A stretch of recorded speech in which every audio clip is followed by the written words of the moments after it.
Are you ready? If I took a picture, Why do you think I do? we would have no pictures, because I can't take pictures. I think boss is ready. What do you think? We literally, and then. All right, has everybody gotten their boss pets in? But I think we're going to go ahead and get started. You guys keep eating, enjoy yourself. Get up, get some more. There's plenty there. We've got cookies up here, stuff to drink. And that's about it. We got coffee in there. If you want coffee, let us know. We'll make coffee. But thank you for being here, number one. I really do appreciate it. This room, we had this room booked with everybody, and I don't know where the other folks are. But anyway, I'm not going to keep you guys hostage because this is a very short presentation. This is all about what we think is going to happen in 2019. And this is from LPL's research department. And I don't know, of course, we know all you guys too. Yeah. Twist your arm too. All of y'all sign. Yeah. But we're going to talk about 2019, and the way that LPL does this, they kind of start a theme every year, and this is kind of like along the lines of a book club. So it's going to be their review of 2019 in the form of a book club. So it's all about fundamentals and what we need to be looking at. Everybody knows about 2018, right? Were we happy about 2018? Not the end of it. Yeah, I mean, the S&P was down 6.76, and the Dow Jones was down 6.75. Fortunately, the Deacon Wealth portfolios, we were down about 4.5, which doesn't sound too good in that we lost money, but it sounds pretty good in relation to the overall markets. So that's kind of, I'm going to brag a little bit about that, just simply because I thought we were going to be down a little bit more than we were, but the numbers revealed that we weren't. So what are we going to do in 2019? We're going to make some money, right? That's our goal. That's always the goal. We don't always achieve our goal, but that's always the goal. But this is what we're expecting in 2019. GDP growth between 2.5% and 2.75%. You've heard President Trump say this number could be as high as 4%, and I don't think he's wrong if he can get a few things done. The tariffs in China are really hurting quite a few things. The healthcare, I wish they would fix that, because if they could fix healthcare, that number right there could be nearly double digits at some point, just simply because it's such a bind on the economy and on small businesses, actually large businesses as well. But we're also expecting the global GDP growth to be 3.7, and you'll notice this looks so much higher than the U.S. GDP until you realize how big the U.S. is. And then this factors in China, where their average GDP is about 6.5% right now. It was as high as 13. The emerging markets, we're looking at about 4.7 there, but we'll get into that in a minute. But in relation, it kind of looks like, oh, well, we need to be putting our money overseas, until you realize some of these other factors that we'll go into. Because I'm a big proponent of staying in the U.S. right now, and with larger size companies. And it's simply because we got the economy that's kind of leading the world, and everybody else is in a bit of turmoil. So that's my personal soapbox I'm getting up on. With stocks, what we're looking at is a total return about 8 to 10%, which I don't know if you grasp the concept of a total return, but total return is dividends plus the growth of the stock. So we're not talking about the stock market moving up 10%. We're talking about the overall returns of an individual investment. And I just bought some stock for one of our clients 2 days ago. And that particular stock had a 6.6% dividend. That's a pretty huge dividend. And it's one of the most well-known companies in the world. But if their earnings grow by this average that LPL is expecting, between 6 and 7, take 6 plus 6.6. And what do we have? Come on. Take your shoes off if you need to. We're getting beyond 10. 12.6%. And that's where we're looking. We're looking at these larger companies that are paying strong dividends, but we're invested in a lot of funds that are actually doing the same thing. And the fund managers are actually meeting with the CFOs and CEOs of these companies. They don't just take my calls and say, hey, Daryl, you can come by, when I want to go see Exxon. But, from the mutual fund companies, they will. It's supposed to be a joke. Come on, you guys are so full that, okay. Or I'm just a poor comedian. That's why I'm a financial advisor. And then bonds, we're looking for flat returns this year, and the reason for that is we've got increasing interest rates. And when increasing interest rates happen, the price of bonds tends to go down. And the bond marketplace, if you've been talking to me in the last 10 years, you know that I'm not a big proponent of bonds in this environment. What we have as short a duration as we can in bonds to limit risk. Because once you start to get, let's say we've got a bond that matures in 5 years. That teeter-totter is going to be about that small. We go out to 30 years, the teeter-totter gets this big. So when interest rates go up and the prices go down, it's magnified on either end. I guess I should have asked you guys before I started spouting at you. What do y'all want to know? I mean, really, before you walk out of here tonight, is there a specific question that anybody wants to know? Because I can get up here and spout this stuff all day long, but. Okay. The stock market looks like it's coming back. Yes. So I assume we'll get some of our money back. We've already started getting quite a bit of that back. It's kind of funny. The statement was, it looks like the stock market's coming back, so we might get our money back. The highs of the market, and I'm going to talk about the Dow Jones. Dow Jones has been about 26 and change. Okay, so that's okay.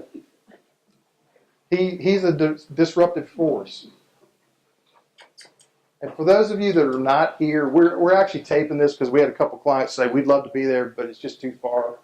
So I'm going to have this out there on the website so that people can see it. They're going to get to see Boss acting up.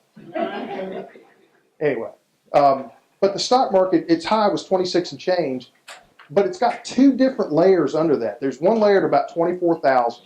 That's a support level. And that's back where we are right now. It actually becomes a resistance level when you're going back up, but when you're going down, that's where and you'll notice if you go back and look at the numbers, it stayed there for weeks. And then when it went from that point, the next level of support was at 22,000. And we actually pierced 22,000 for a day. It was like 21.8, I think it was on the Dow. Went right back up. Now we're trading in the mid-24s again. So I'm feeling real comfortable about the market. I feel like I got a good handle on where we're going to run into resistance and have some support, and I think we're still at the support levels. When we get to 26, we're going to run into more resistance again.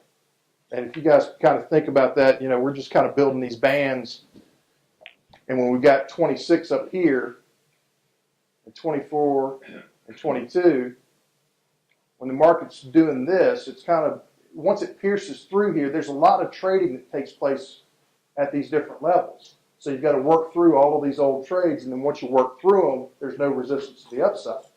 The converse is also true. When you start to head back down, there's so many trades on the way back down that you've got to work through all of those in order to pierce to the next level, which is why I'm feeling really good about the market. I mean, there's been some wild swings. Don't get me wrong. You guys have seen them. But I don't think that they are going to go away. We got to get used to seeing those larger swings in terms of a point differential, but if you look at 800 points in a 24,000 point market, that's really not a big deal. But 800 points in a 6,000 point market is huge. You know, so that's really what we're kind of looking at. I thought you had a question. I do. So I think I just learned something new. I never understood resistance levels. I mean, you hear it all the time. Oh, yeah. Read it all the time. So what you're saying is that as the market is going up, when people either recapture or feel we're at the high, then you get a big volume of trading, and that becomes the resistance level, holding it, that whether they're buying or selling. Correct. At that, okay. Yeah, because a lot of people will think like this 26 number is the highest we're ever going to go, so they're going to sell. And the people that are buying here are like, well, man, once we go through 26, we're going to keep on going. And on every single trade, there's somebody that is a seller and somebody that's a buyer. So you've got all these competing interests that are out there, but that's where all these resistance levels work. Is that to some extent enhanced by the volume of automated trading and stuff?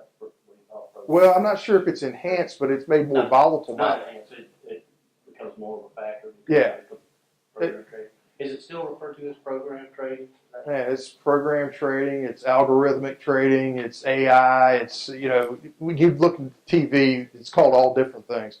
Essentially what happens is a trader will sit out there and go, okay, well, this is my support level, or this is my resistance level. So whenever I hit here, and I've purchased anything here, I want 500,000 trades to go off in all these different accounts.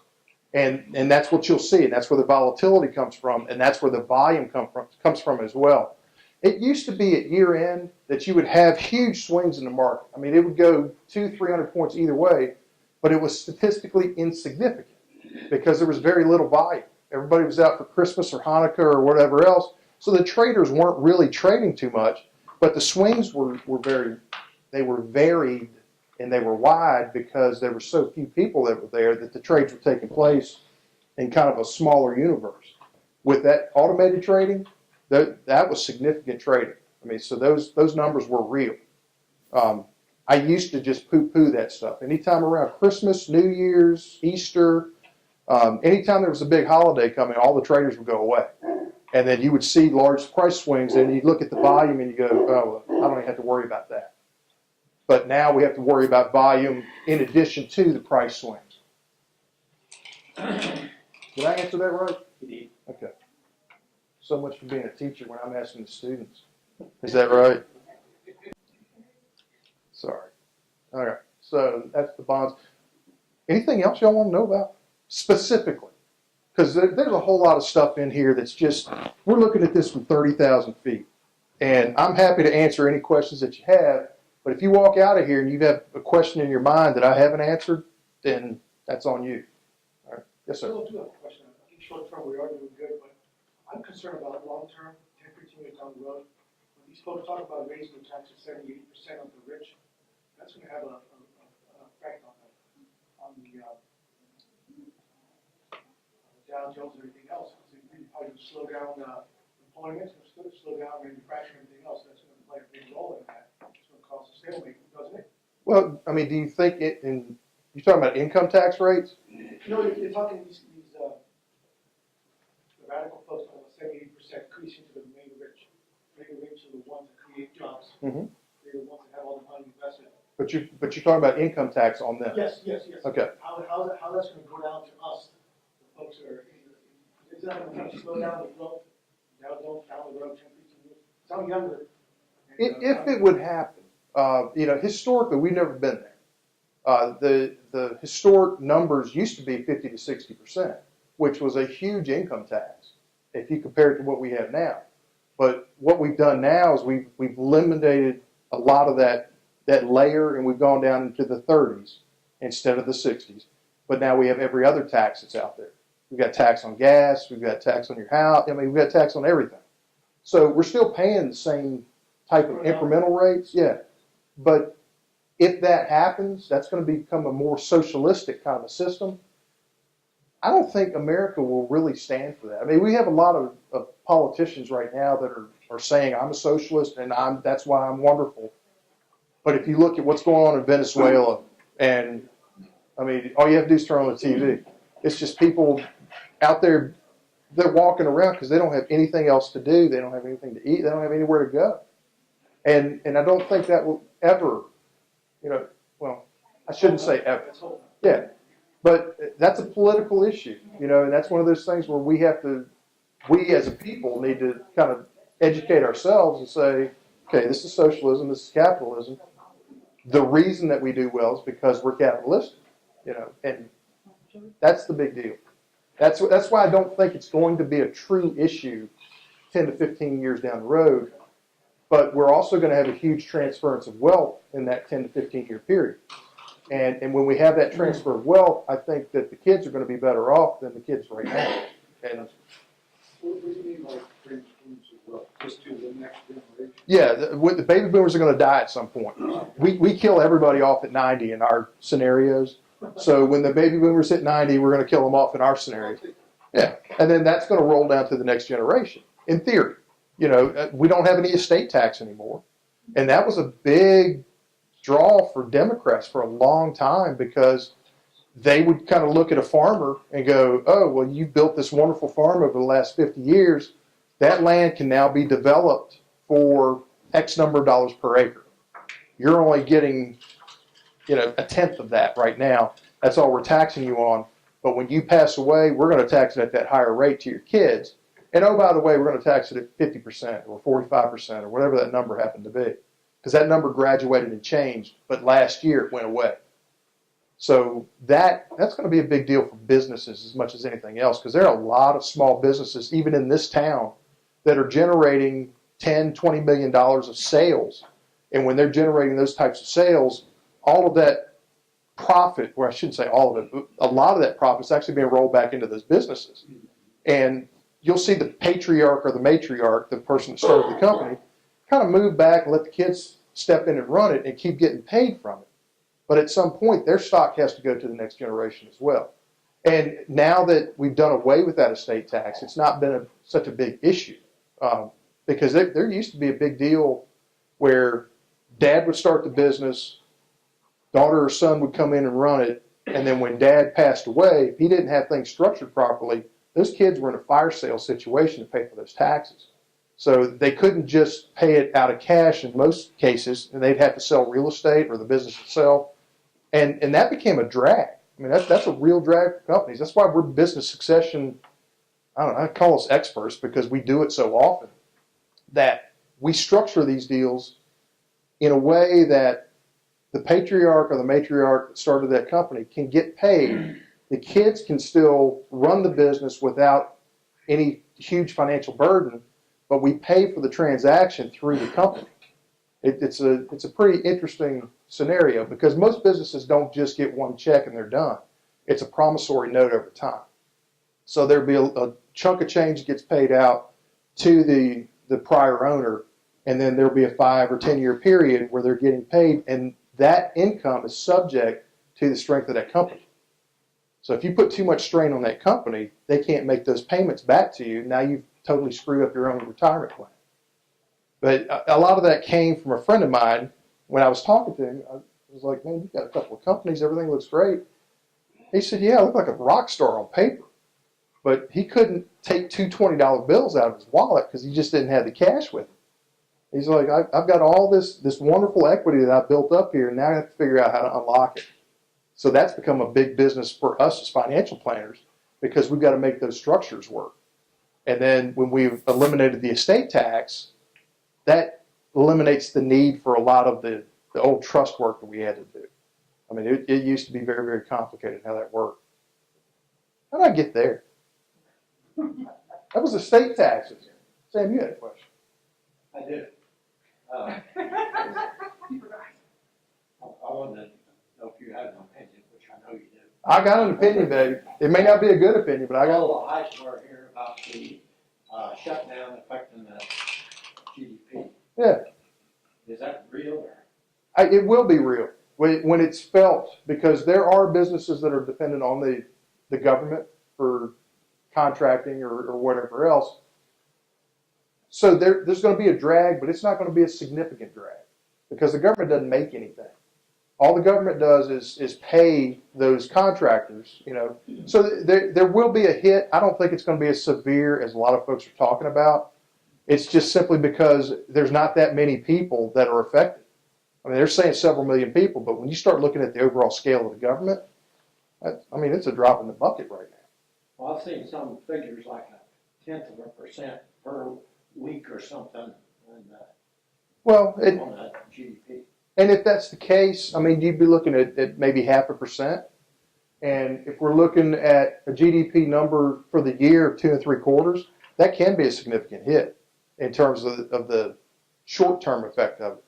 What's really going to happen is all these people that are out there right now that are not getting their paychecks, that are not buying as much as they would normally buy, just simply because their budget is tight now, they're going to get paid. And when they get paid, we're going to see that rebound effect with regard to them. You know, with regard to the ancillary businesses, I don't think we're going to see that rebound with them, but it's not going to be a severe hit overall. So I'm not uncomfortable with it at all. The thing that I find interesting is how many people in here have been directly affected by this? I didn't hear what you said. How many people in here have been directly affected by the government shutdown? Nobody, right? Mm-hmm. And it's like when you look at that and you go, well, there's really no effect. These are the non-essential employees. Everything's still working right. If I was the CEO of the government, I'd kind of be looking at some job consolidation and not liquidation, but I think we could cut the payroll, because if you're not really being very effective at what you do, and this might be a politically incorrect thing to say, but I mean, if you're not going to produce anything, why do we need you? You know, TSA agents and all those kind of people, we don't. I don't know. I mean, it hadn't affected me. It hadn't affected anybody else in here. If somebody flies a plane into another building, yes. Then you got an issue. Yeah, and that's the thing that. They're hacking into our different accounts, they say, or into the government, all this stuff. Yeah. There's nobody there. Well, I can understand that as well, but the TSA agents are still there because they are essential.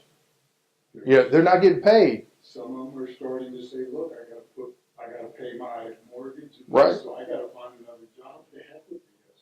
Yeah, but those are the people. I I'm mean, a little more concerned about it than you are. well, and that's. I mean, you've been in the government. You know exactly what it takes. I don't. Like I said, it hasn't affected my retirement, hasn't affected me directly, other than we can't stop some of these phone calls or get in touch with you. The But I mean, robocalls. nothing, nothing, you're right. I mean, it hasn't yet affected me, my knowledge of you. Yeah, and that's what gets me about snow days for the government.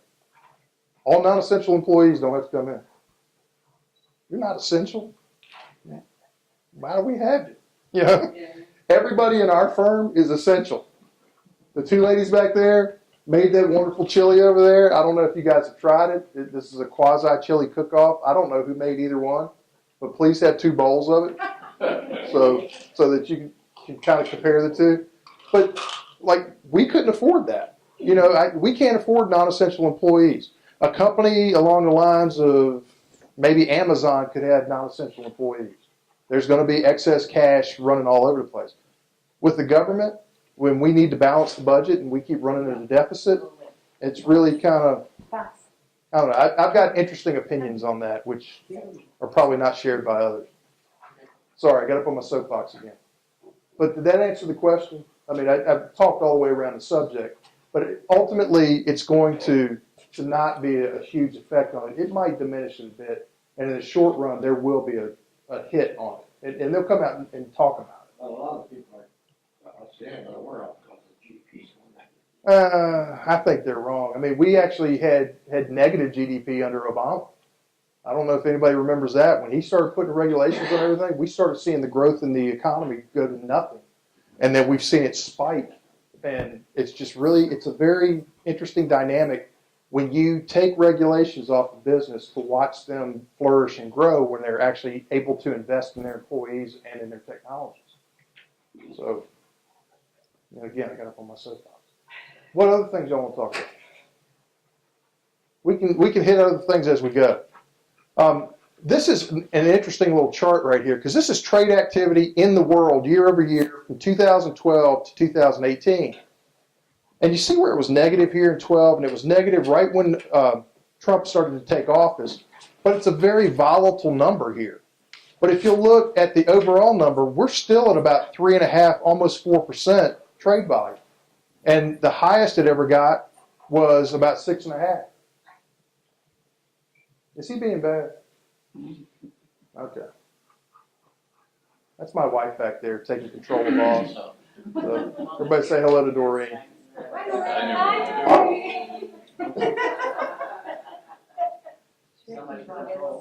So what we're seeing here is, I mean, we've got tariffs in here. And that's where we're seeing kind of this big dramatic downturn. And I can tell you that economically, tariffs are a terrible way to manage economies and manage countries. Because all you're doing is you're penalizing your own people and their own people just so that you can kind of get your point across to somebody. Y'all remember the Smoot-Hawley tariffs back in the 20s? They basically kind of caused the Great Depression because it made it very tough to import and export goods. But what we are running into now is trying to level the playing field versus saying this is an economic strategy. This is a negotiation strategy. So you got to remember, these are very short-term in nature. This is not a way to run international trade. And keep in mind, Trump is not a dummy when it comes to this stuff. And if you'll notice what has happened in China, their GDP is actually reduced, and they're now negotiating more than they ever have, well, in my business lifetime. It used to be, oh, this is what we're going to do, and you're going to live with it because we have cheap labor. Well, now we're out there going, okay, well, you're not going to compete on price with us. We're going to bring our prices to your levels. And now you have to compete on value versus competing on price. So that's an interesting dynamic because the GDP in China 2 years ago was at 13%. It's now at about 6.5, 6.7, I think was the number I saw 2 days ago. How long ago was it 13? Just a couple of years. I mean, it was significant because if, in fact, and I brought up Amazon a minute ago, but if you look on Amazon, check out how many things in there are China made. I mean, they're very inexpensive because that's where it's coming from. And I have a lot of friends who decide all I want to do is buy American stuff. And they're willing to pay twice as much for American-made stuff as they will Chinese stuff. And they give me a hard time all the time because I buy a lot of stuff on Amazon because it's a good value for me. I don't care if it's made in the USA or China or wherever else. As long as it's well made, I'm in. And Sometimes America doesn't even make it. exactly. I bought a hat with American flag on it. Made in China. Come on. Yeah. Well, and that's what we run into. And when you confine yourself to saying, I'm only going to buy from one country, I don't care if it's America or if it's United Kingdom or France or where, I don't care where it is. If you confine yourself, you're going to confine the ability to get good stuff at fair prices. So what you want to do is you want to have a level playing field all over the world so that whoever's the best at what they can do at the best price, you compete on value instead of competing on price. And I think that's all he really wants with regard to what he's talking about with the cars and with the dumping of products and steel and everything else. And I think ultimately it's going to work. It's not fun and it's not easy, but if he's using it the way I think he's using it, it's going to be a great tool. So, sorry. Brought you guys to dead silence. All right. Well, let's talk about politics. You want to talk about politics? A lot of folks want to know, if we have a Republican Congress, how does the market work? These are the returns for the S&P 500, and this is the average GDP. Okay, so they're kind of interrelated in that GDP typically pushes earnings, which will typically push stock prices, which typically will push the overall index. And if we have a Republican Congress, the average rate of return is a little less than 12%. If we have a Democratic Congress, it's about 9%, just a little shy of 10. But if we have a split Congress, it's actually closer to 16%. Y'all know why that is? I was just going to ask. Seems counterintuitive. The reason that is because nothing gets done. You know, if you've got somebody constantly changing policies, businesses have to react to those constant changes. If you have something that doesn't get done and you've got the same old policy and you've known how to react to it, because businesses morph and transform themselves, what we all do. Any decisions that we make are related to what our environment is. So when gas prices go up, what do? Stop driving. You stop driving, or you try to find a cheaper gas, right? You drive around and go, oh, well, that's 5 cents cheaper. I'm going to go fill up over there. What's that? Go in town. Go in town. I didn't realize that. Let's check down there. But that's what we do. Our behavior changes. But when it doesn't have to change, I mean, there's some very smart people running a lot of big companies. And when they're doing that, that's the way that they can produce better earnings. Boss, come. Come. Sit. Lay. Good dog. Sorry. I feel like I just corrected my child in front of everybody. Sorry. Well, right now, we're in the 16% category. What's that? We're in Yeah. the 16% category. Exactly, on average. Nothing's going to get done. Right. And that's really, it's counterintuitive. It doesn't sound like that would be the course, but that's what happens is when we get used to a certain mode of operations, we know taxes are going to be X. Okay, we're going to manage to that. Or we know that the trade regulations are going to be Y. We're going to manage to that. And that's where I think you see this outperformance right here versus these other two. And average GDP, it does a similar thing. I'm kind of surprised when I saw this because the GDP under Republicans is a little bit less than it is under Democrats, but then in a split Congress, it's actually much higher. You know, so as much as they're going to yell at each other and we're going to see it on TV, it's actually not too bad for us as investors. I don't like the bickering that we see all the time, but that's just me. So if we're going to do economic forecasting on this, in 2017, we had real GDP at 2.2%. 2018, we don't have the actual numbers yet, but at 2.9, I mean, that's a pretty significant increase. That's about 40%. The numbers don't look like much, 2.2 to 2.9, but when you actually do that on a percentage basis, that's a big number. And in 2019, we're expecting about more of the same, 2.5 to 2.75. If we can solve the tariff issue, I think this number is going to be closer to the 3 number versus being in the mid-2s. But if we look at developed ex-U.S. companies, and all this means is we've got international companies that are outside the U.S. So this is going to be like France and Germany and China and places like that.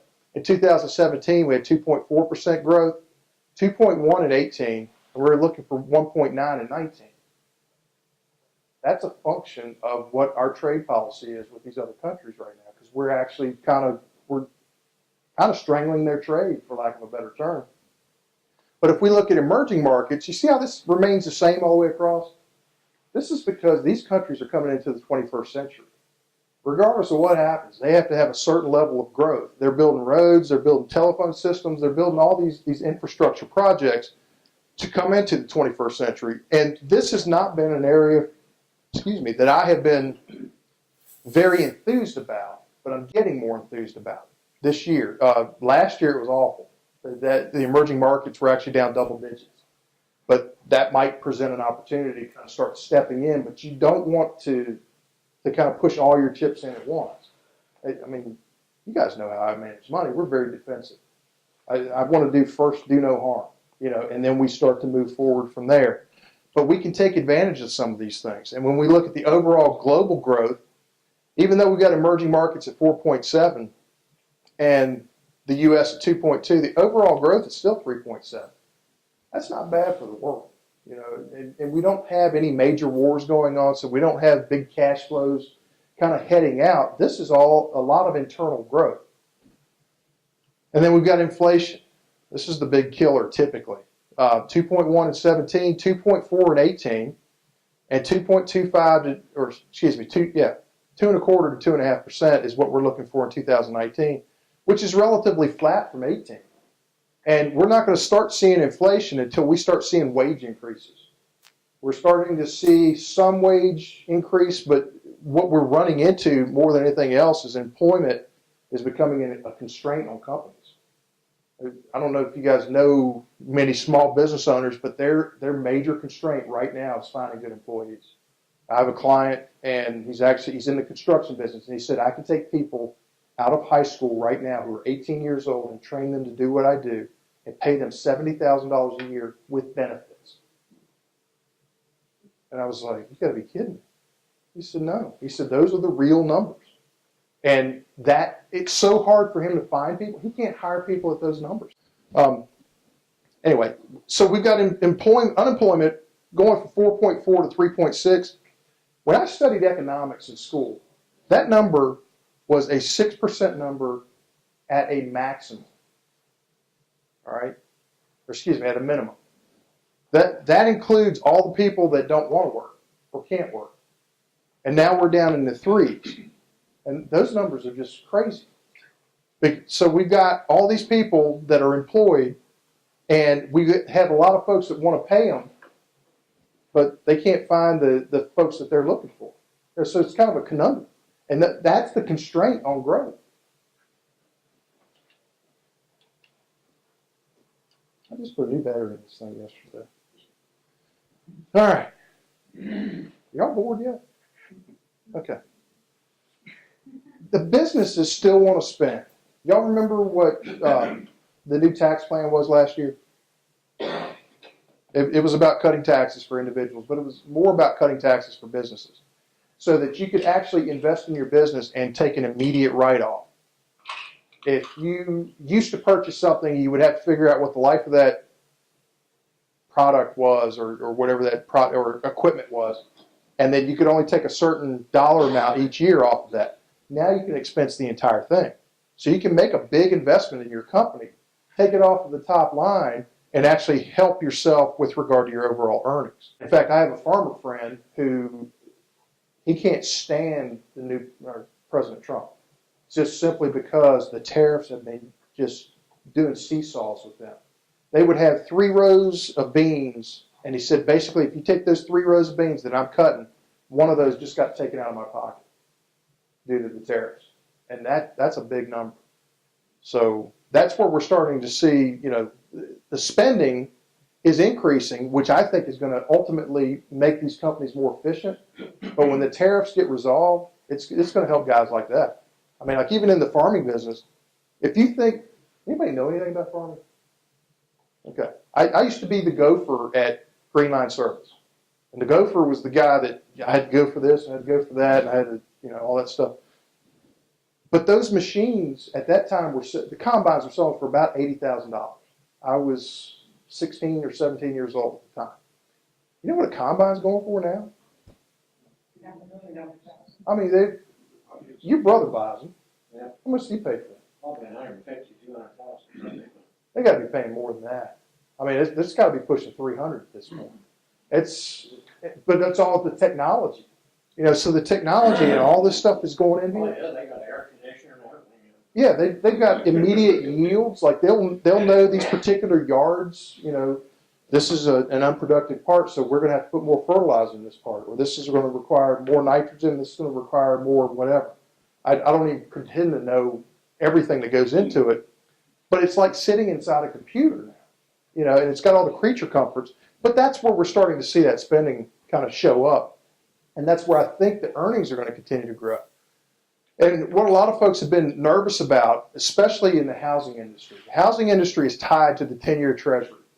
And I don't know if you guys have paid attention to that or not, but the 10-year bond is essentially what controls mortgage rates. So when we see major increases in the 10-year bond, we typically see major increases in mortgage rates, which normally results in lower spending on homes because you can't afford as much. The lower the interest rate, the more home you can buy.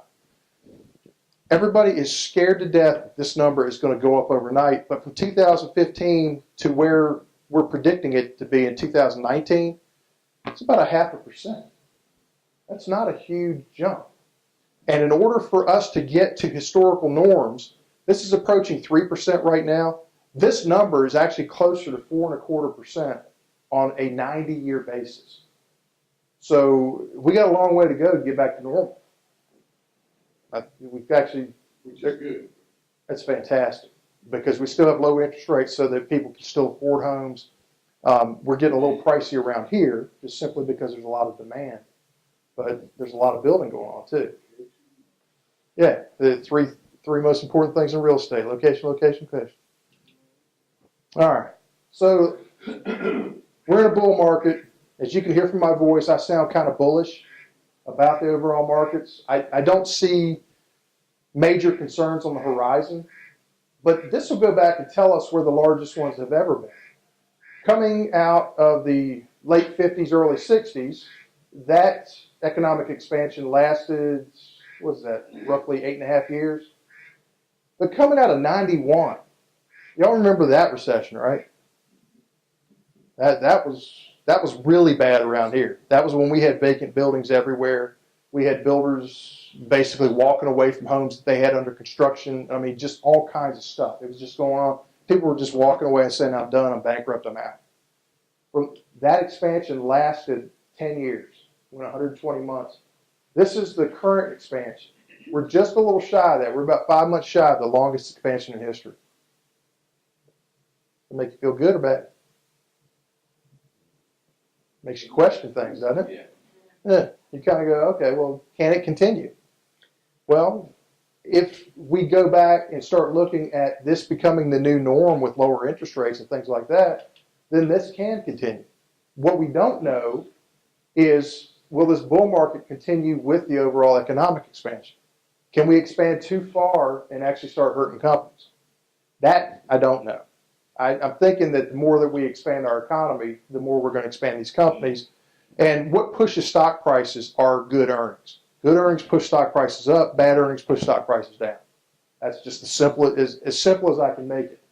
And given that environment with the new taxes, the new tax environment, the increases in productivity. Have y'all paid attention to that? We have lower unemployment, but we also have more productive workers. So, like that computer right there can do the work of 4 Daryls when I first got into the financial business. We'd sit down with a legal pad, and a pencil, and a calculator and figure out all these numbers. And now I can just plug it in there, and next thing I know, 30 seconds later, we've got everything we need. So that's where productivity is increasing. And this bull market has been running since March of 2009. And that has reached nearly 10 years as well. Those are some interesting times. Y'all remember those, I'm sure. The last 10 years? So, last year we had the first down year in how long? I mean, Actually, it was only in about the last 3 or 4 years. Because we had one about 3 years ago. So, that said, what would actually constitute the end of the bull market? What is that statistics, or what would be the actual end of it? It's going to require a 10% decline on a sustained, a sustained 10% decline. Okay, when we go beyond that, that's when the bull market's officially ended and we started to enter a bear market. And I don't see it on the horizon. I mean, there are not very many companies like the old Blockbuster. I remember Blockbuster video company. You could see that coming from 10 years away. This is going to be obsolete. Why would I ever go back into another Blockbuster? Well, Netflix has now replaced all that because that became the new technology. What's going to replace Netflix? I can't see it. And normally you can kind of see it down the road. I don't know. Can y'all give me another example of a business that you can see that's going to go the way of the dinosaur? Holograms. Movies will now be in holograms. Well, yeah, I guess it could be, but how are you going to deliver it? Because Netflix is a delivery system, so they can still project it on holograms. Beyond that, I just don't know, are the oil companies dinosaurs? Who knows? They are still out there. They're still drilling wells. They're still selling oil in the world marketplace. I'm kind of wondering if that might be the new dinosaur. But for lack of any other thoughts, I just can't see any others. So that's why I think that the bull market's going to continue, because there's really nothing out there to fail at this point. I mean, the government could kill things if they started doing crazy regulations, but I think we actually have a government that's actually pro-business at this point. If that flips and changes, there's my new favorite Democratic House of Representatives woman who says crazy things on a daily basis. I can't remember her name. Yeah, she is the one that says billionaires. It's immoral to become a billionaire living in a capitalistic society. Well, yeah, but the crazy thing about her is she says stuff that she should know is wrong, and I feel so sorry for whoever she beat, because she had to beat somebody in the primary. That guy's got to walk around, or that lady has to walk around on a daily basis and go, I lost to that. That's not hard to figure out. It was in New York. Well, yeah, it was in New York, but that guy or that lady has got to be going, oh my gosh, it's so simple to win. Or, I don't know, maybe those people are that crazy. They believe it. I truly don't know. But if you know anything about economics, you understand that what she says is wrong, but she actually has an economics degree. And it's totally floors me. Anyway, sorry, got off the sidetrack there again.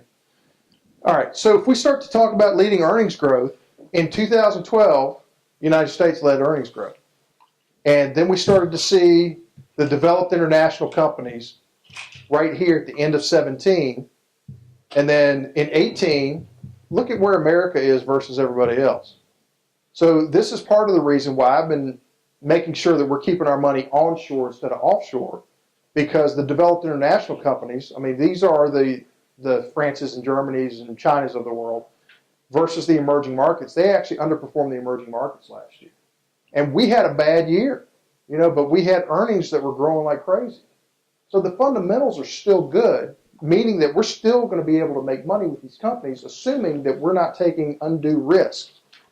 And if we look at what we're projecting in 2019, we're looking at the emerging markets actually competing with the U.S. with regard to earnings growth. And a lot of that is the infrastructure of those countries. But we're still also looking at us outperforming the international marketplace, but it's not as significant as it was last year. So again, this is why we're staying onshore more often, or more so than we have been, I don't know, probably, well, for the last 3 years or so, we've actually been staying onshore versus going overseas. And if we look at this at the end of this book club meeting that we're having, what we're looking at here on this left-hand column is what we should be looking at with regard to how we're going to make our portfolios grow. We're talking about U.S. stocks, all right? And they're actually more talking about value stocks than they are growth stocks. But what has led us to where we are now are growth stocks. Remember that stock I was telling you had 6.6% dividend? That's where we start looking at the values, okay? Because and they become values because the price of the stock has gotten to a point where the dividends have become more significant on a I don't know, a number basis, because we're getting 6.6 when with the stock price we're at normal levels, that dividend may only be 4% or 3.5%, but it's underperformed. So now we can buy that for the dividend and hope that it grows. And that's where I think we're going to start to see these value stocks start to shine. I'm not a big fan of the bonds that are down here. They start talking about the different types of bonds to invest in. They are starting to enhance these emerging markets. And I have not been a big proponent of this yet. I still think they have to prove something to us before we start putting more money into an emerging market arena. We still go there, but we're not going to go more than 5% of a portfolio right now. And if we look at the classics that are out there, the small caps, you know, there's always going to be a small cap company that's going to create something that's going to revolutionize things. And I don't know what the company happens to be now, but it used to be that it was a Microsoft, or it used to be that it was an Amazon or something along those lines, and then they became the mega caps because they grew out of this arena. Oh, yeah. I don't know. Did you guys know that Jeff Bezos actually started this thing out of a warehouse, and his desk was an old door? He took it off the hinges and put it up on some sawhorses, and that was his desk, because he wanted to make it no frills. He wanted to make it as cheap as he possibly could to sell books. And now they sell everything. And they're selling more internet services right now than most people will ever know. There's something called AWS, and they have these storage centers. In fact, my brother-in-law does some contracting work for them, and they build it from the inside out. They build, like, I don't know, a brain, for lack of a better term, and then they build concentric circles around those brains, and they're filling up buildings with these brains to run that service. We have a disruption in the class again. Well, he's got a lot of best friends in this room. Best friends around here. So, the one thing that I want you guys to take away from this, if nothing else, please pay attention to what we're putting out on a weekly basis, that weekly commentary. I hope you do. If you like it, let me know. If you don't like it, let me know that too. Because I like to see that come out automatically, but then you'll get stuff from me when I'm thinking, okay, well, people might be thinking the world's going to end, or the world is the greatest thing we've ever seen, so I want to put something else out. I just want to give you our perspective. But the perspective that we're getting bombarded with is from mutual fund companies and from annuity companies and all these other researchers are out there like S&P, but LPL is kind of our mainstay. We've got a great research department. And the thing I like about them is that they speak in plain English. They can take a complicated subject and they can tell it to me and I can tell it to you and we all understand it. That's a very difficult thing to do in our business because we like to use so much jargon. You can go to their website. They've got what do you call them, podcasts on iTunes and Google Play and all of that. They're on Twitter. They have a whole presence themselves. But they're not going to tell you exactly what they're telling us because they can't. They have to couch it in a certain way that they can't make these big projections or anything else like that. So it's a little varnished when you get these. This is like the people that are on TV that give all those disclosures. They're not going to tell you everything that they're thinking, but you're going to get a good feeling for it, you know. And I think they did a really good job.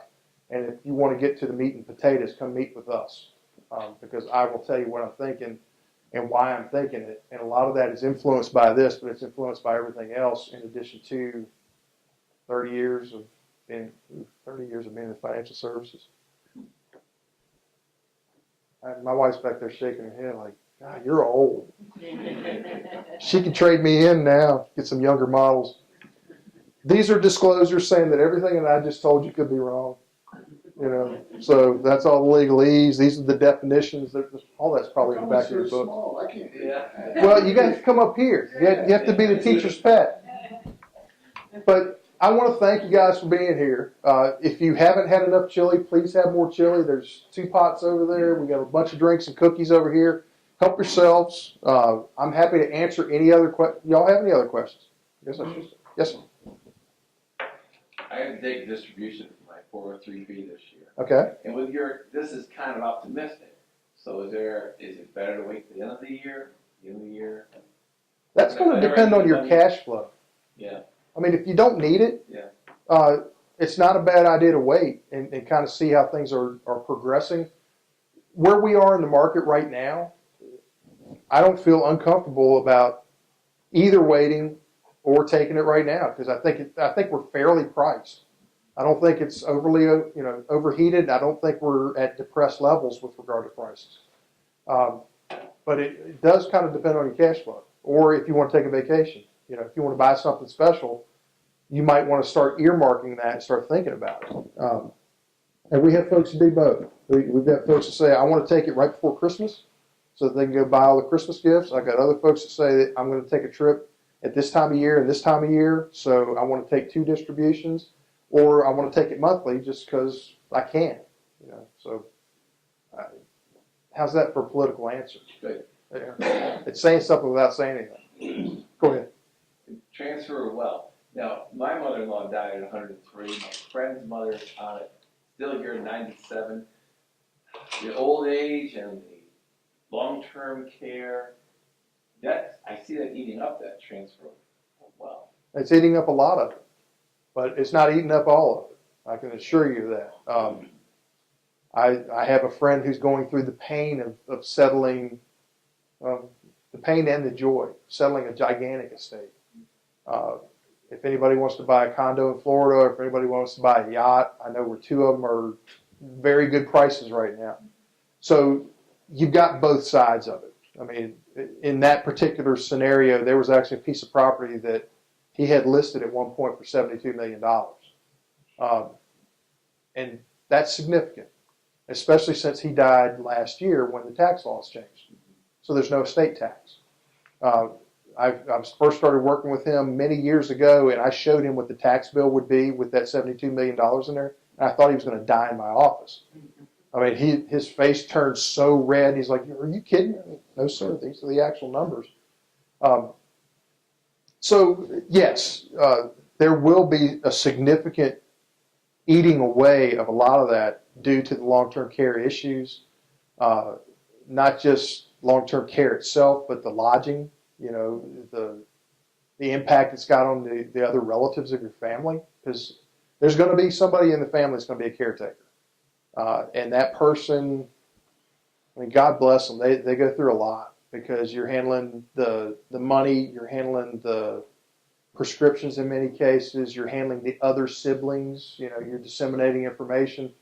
So there's a lot more to it than just the money, but it is going to impact the overall, I don't know, wealth transference. But I don't think it's going to be as big as it probably could be, in fact. Anybody else? Yes. So I've been reading a lot lately about these mutual funds that have the index funds, where historically they have remained passive in corporate governance. And now you're starting to see more of an activist in terms of, I mean, like gender bias and stuff, no matter how you feel about any of this, Okay. these things are real. Do you believe that, the major corporations, that index companies are forcing them to make decisions based on what they think are good societal decisions as opposed to good corporate decisions? Do you think that that'll affect the performance of these companies and what the returns of stock might be over the next 10 years? Well, it can, and it could be positive or negative. There are actually fund families that are out there that are what they call socially conscious. And it's not necessarily an ETF, but it's a mutual fund company. No.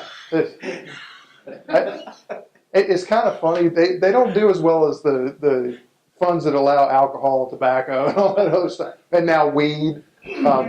We actually had somebody show up at our office not too long ago who said, I just retired and I want to invest in weed. Do you buy weed? And I was like, well, I guess we can, but what are you talking about? Are you taking that money and you're going to go invest it on the street? Or are you interested in buying, marijuana companies? So, She never came back. no.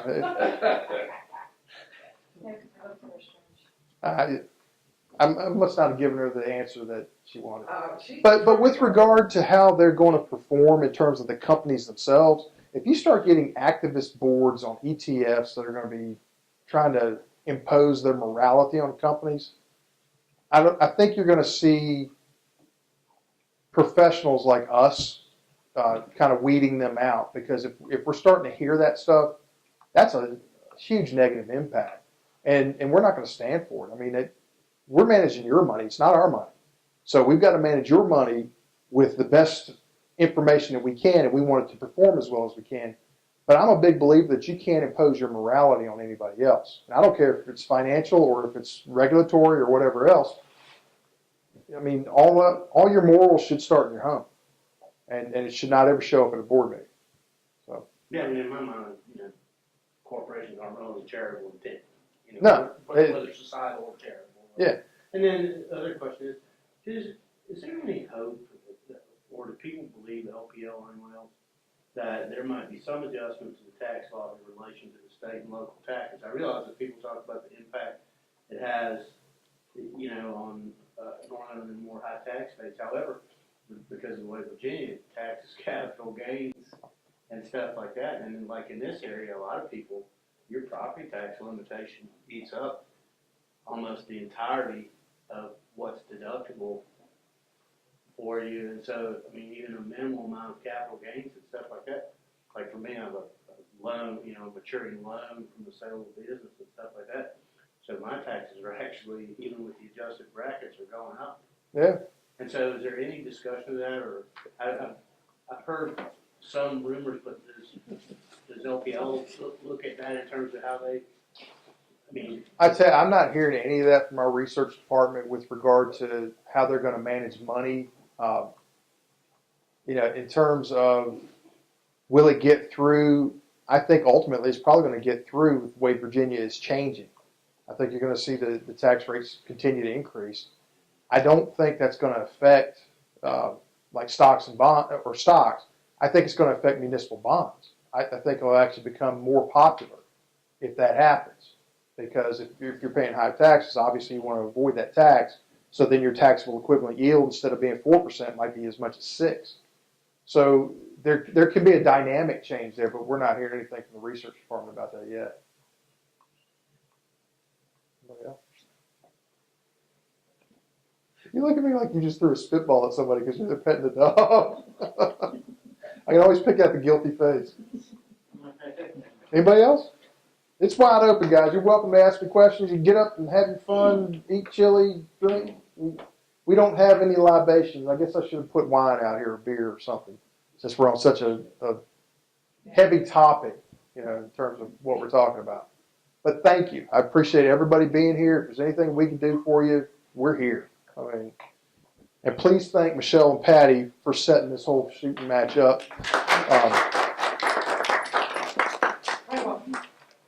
So, I said, you're quite welcome. oh.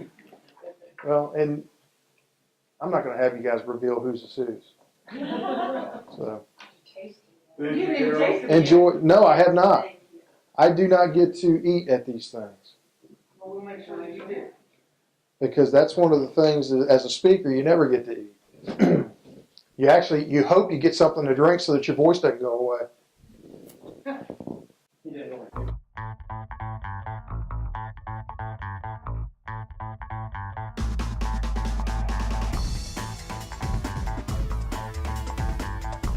The following presentation took place at the offices of Deacon Wealth Management on January 24th, 2019. Securities and advisory services offered through LPL Financial, a registered investment advisor, member FINRA SIPC. The opinions voiced in this material are for general information only and are not intended to provide specific advice or recommendations for any individual. All investing involves risk, including loss of principal. No strategy assures success or protects against loss. There is no guarantee that a diversified portfolio will enhance overall returns or outperform a non-diversified portfolio. Diversification does not protect against market risk. The economic forecast set forth in this material may not develop as predicted, and there can be no guarantee that strategies promoted will be successful.